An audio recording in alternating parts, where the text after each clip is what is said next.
What if I told you that I think I figured out how Dr. Doom, Victor Von Doom, can actually trick the Avengers into thinking he's Tony Stark, which that is what Doom does. He manipulates, he weaponizes, he tricks people, he makes people think one thing, and then they end up doing his bidding and they don't even know it.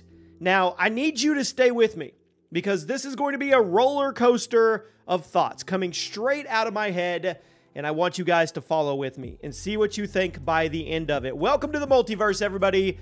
Jimmy here.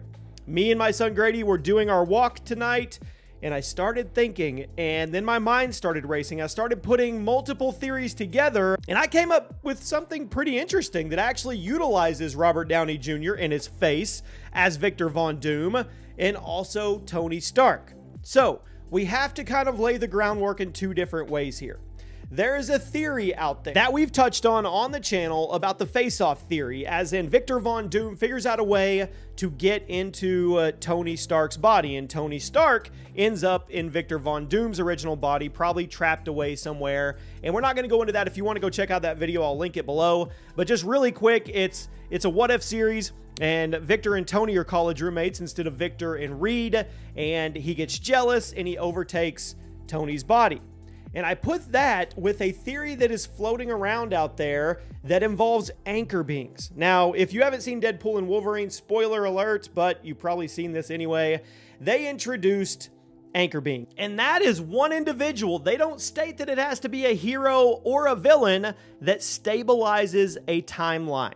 Once again, the key thought process here is they never say it has to be a hero or a villain. When you watch Deadpool and Wolverine, spoiler alert again, you assume that it's a hero. When you think anchor being, they stabilize the timeline, and Wolverine was an anchor being, but they never state it has to be a hero, so keep that in mind. And they introduced it in Deadpool and made it sound like if that anchor being is killed, then that timeline will slowly, over time, wither away until it doesn't exist. And that's exactly what Deadpool was trying to hunt down, was a version of Wolverine to be the anchor being for his timeline.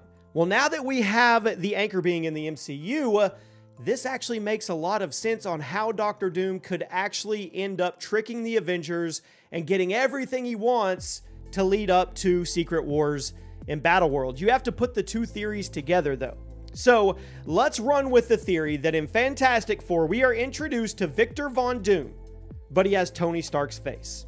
This is in the 1960s in a different timeline. The Fantastic Four probably don't even know who Tony Stark is. So him having that face means absolutely nothing to them. It's not a big deal. It's all normal. And maybe Victor doesn't even go bad or rogue in the Fantastic Four.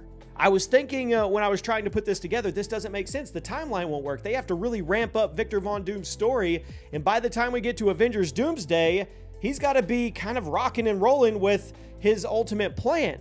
But then I started thinking about it. And actually, it's the opposite. Everybody's forgetting it's Avengers Doomsday. Everybody's solely focused on Victor Von Doom and Doomsday and Dr. Doom and Robert Downey Jr. And nobody is thinking this is a team-up movie.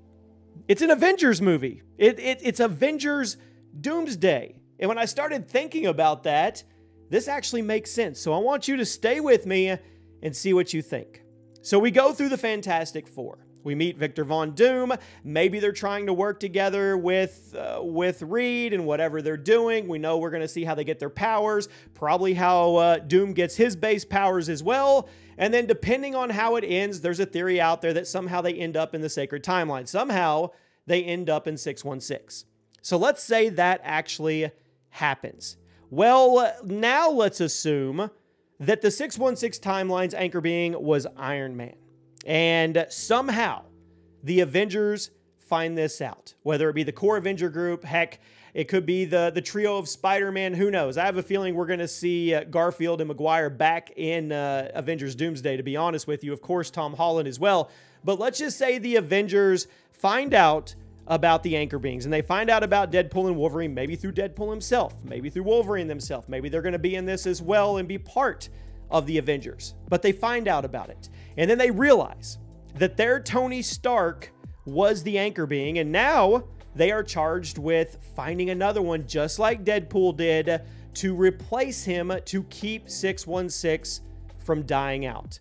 Well, now we have the Fantastic Four that are now in the sacred timeline, some magical way, explosion, Galactus dies, whatever. And we also have Victor Von Doom with Tony Stark's face. The Avengers have no clue who he is. All they are going to do is instantly recognize, probably Tom Holland, that, hey, that is a variant of Tony Stark. That is a variant of Iron Man. We can use him to replace our Tony, especially if the Fantastic Four's timeline is destroyed, there's an incursion, it's gone. They could say, hey, you don't have a home, this can be your home, and you can be our new Tony Stark anchor being. And then, of course, Doom, with how Doom is going to roll right with it. Absolutely, I'll be your Iron Man. And this actually gives the Marvel brass the ability to bring back Iron Man even before Secret Wars. They could have Tony Stark's face, Robert Downey Jr.'s face, playing Victor Von Doom, pretending to be Iron Man in the Iron Man suit in Avengers Doomsday.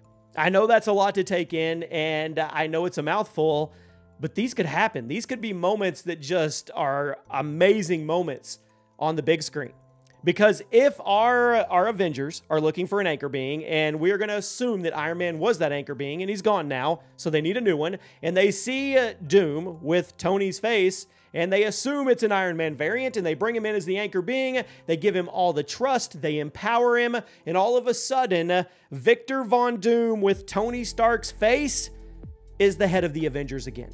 Imagine that. And then Doom starts doing what Doom does. Manipulating, tricking, weaponizing, to the point where he splits the Avengers. He takes the ones that are going to be his minions, could be Thor, turn him into the Thor Corps, could be Doctor Strange, could be Scarlet Witch. Who knows how they're going to go about it. I don't think it's going to be Spider-Man. I think he's going to be one on the life raft at the end, but he's going to start dividing the Avengers. He's going to start playing them against each other. We could even see the World War Hulk type comic line. We could see Planet Hulk. We could see him convince the Hulk that some of the other Avengers actually killed his wife on Sakaar, which is how Hulk became Planet Breaker, World Buster, World Breaker Hulk in the comic books. And then he could weaponize Hulk against the rest of the Avengers, because at World Breaker Hulk power level, none of them are really going to be able to stop him.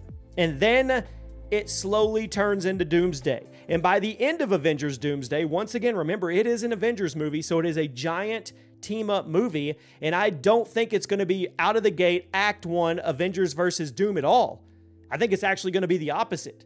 I think Doom is going to end up being an Avenger for a portion of Avengers Doomsday, under the moniker of Tony Stark in his face, but he's actually Victor Von Doom. And the more I think about this, and the more I try to put this puzzle together, Kevin Feige, the Russo brothers, the writers, the creative think tank behind this, could absolutely be geniuses.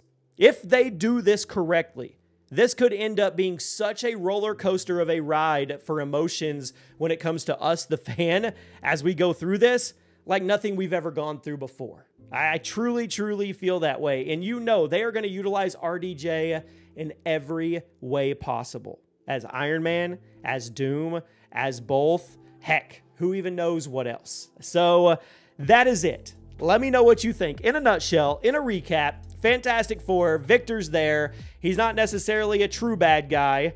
And by the end of it, they all end up in 616. Then he realizes the potential of being Iron Man and Tony Stark to our Avengers in the 616 timeline as their anchor being, and realizes once he's in there, he can have all the power and manipulation in the world. And that is what really starts the Doomsday arc of him actually weaponizing and splitting up Avengers and getting to the point where he creates Battle World. Now, that doesn't really involve a lot of incursions or how we're going to get all these other timelines merging together and having multiple incursions to where all we have left is Battle World, but I haven't gotten that far. But I thought this was a pretty cool theory, using other theories and actually putting them together and using new stuff that we have from Deadpool and Wolverine that is now canon. Let me know what you guys think. I know it's a lot, but if you sit down and think about it, it kind of makes sense. I'll see you guys soon.